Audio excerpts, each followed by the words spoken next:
नमस्कार किसान भाइयों, इंडिया प्रेस यूट्यूब चैनल में आपका स्वागत है। किसान भाइयों, सरसों के भाव क्या 2026 में 8,000 के स्तर को छुएंगे? किसान भाइयों के मन में लगातार सवाल है कि इस बार सरसों के भाव कहां तक रह सकते हैं। तो किसान भाइयों, अंतर्राष्ट्रीय मार्केट की बात करें तो उस पर सरसों के भाव काफ़ी हद तक निर्भर करेंगे। व्यापारियों का कहना है कि अमेरिका, इजराइल और ईरान के बढ़ते तनाव के बीच ग्लोबल कमोडिटी मार्केट की बात करें तो फिलहाल हिलाकर रख दिया है। व्यापारियों का कहना है कि युद्ध के कारण सरसों के भाव में और भी उतार चढ़ाव काफ़ी देखने को मिलेगा। हालांकि आने वाले कुछ दिनों की बात करें तो जैसे जैसे नई सरसों की आवक बढ़ेगी तो सरसों के भाव में दबाव देखने को मिल सकता है। फिलहाल की बात करें तो औसतन में 12 लाख कट्टों के आसपास आज तक सरसों की आवक है औसत में हो रही है, और जैसे जैसे सीजन पीक पर होगा तो सरसों की आवक बढ़ेगी और सरसों के भाव पर कुछ दिनों के लिए दबाव रहेगा। वही व्यापारियों का कहना है कि मई के बाद सरसों के बाजार की स्थिति में सुधार होने की पूरी संभावना है। आपको बता दें कि अंतर्राष्ट्रीय तनाव के कारण व्यापारी काफ़ी असमंजस की स्थिति में फिलहाल देख रहे हैं।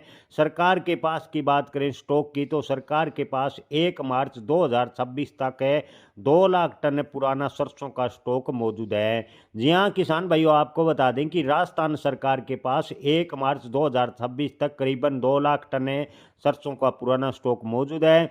खरीदी की बात करें तो जानकारों का कहना है कि जो न्यूनतम समर्थन मूल्य पर सरसों खरीद की बात है, जब तक सरसों के भाव 6,000 रुपये के आसपास मंडराते रहेंगे राजस्थान सरकार सरसों की खरीदी में देरी करती रहेगी, ऐसा ज़्यादातर व्यापारियों का कहना है। किसान भाइयों, अगर युद्ध की स्थिति बिगड़ती है, तनाव लंबा खिंचता है तो आने वाले दिनों में सरसों के भाव में जोरदार तेजी देखने को मिल सकती है। मंडी विशेषज्ञों की कहना है कि खाद्य तेल का आयात प्रभावित होने से इसका सीधा असर सरसों के भाव पर पड़ेगा। यानी पॉम ऑयल, कनोला ऑयल का जो आयात है वो प्रभावित होगा तो सरसों के तेल की डिमांड बढ़ेगी, और अगर युद्ध लंबा खिंचता है तो सरसों के भाव में जोरदार तेजी बन सकती है। ओवरऑल स्थिति की बात करें तो किसान भाइयों, जो अंतर्राष्ट्रीय तनाव है उस पर ज़्यादातर सरसों के भाव निर्भर करेंगे, ऐसा व्यापारियों का कहना है। किसान भाइयों, ताज़ा भाव की बात करें तो पीठावाला कृषि उप मंडी में बात करें तो पीली सरसों के भाव 7300 से 7612 रुपये प्रति क्विंटल, और सरसों रायडा के भाव की बात करें तो 5600 से 5800 रुपये के भाव फिलहाल देखने को मिले हैं। किसान भाइयों, इसके अलावा रावला मंडी की बात करें तो सरसों के भाव 5800 से 6265 रुपये प्रति क्विंटल शुरुआती दौर में देखने को मिले हैं। जैसर मंडी में शुरुआती दौर में 40 लेब सरसों के भाव की बात करें तो 6100 रुपये के भाव फिलहाल देखने को मिल रहे हैं।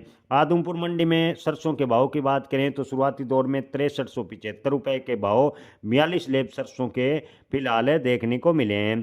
किसान भाइयों, इसके अलावा भवानी मंडी की बात करें तो नई सरसों के भाव 5500 से 6400 रुपये प्रति क्विंटल के भाव फिलहाल देखने को मिले हैं। इसके अलावा सिरसा मंडी की बात करें तो नई सरसों के भाव 5800 से 6200 रुपये प्रति क्विंटल। एलनाबाद मंडी में सरसों के भाव की बात करें तो 6100 से 6205 रुपये के भाव फिलहाल देखने को मिल रहे हैं। बीकानेर में सरसों के भाव 5600 से 6163 रुपये प्रति क्विंटल। बीकानेर मंडी में पीली सरसों के भाव की बात करें तो 7000 से 8796 रुपये के भाव फिलहाल देखने को मिले हैं। किसान भाइयों, आपको बता दें कि संगरिया मंडी की बात करें तो संगरिया मंडी में आज सरसों की आवक कम देखने को मिली है और सरसों के भाव 6100 रुपये फिलहाल देखने को मिले हैं। जय किसान, धन्यवाद।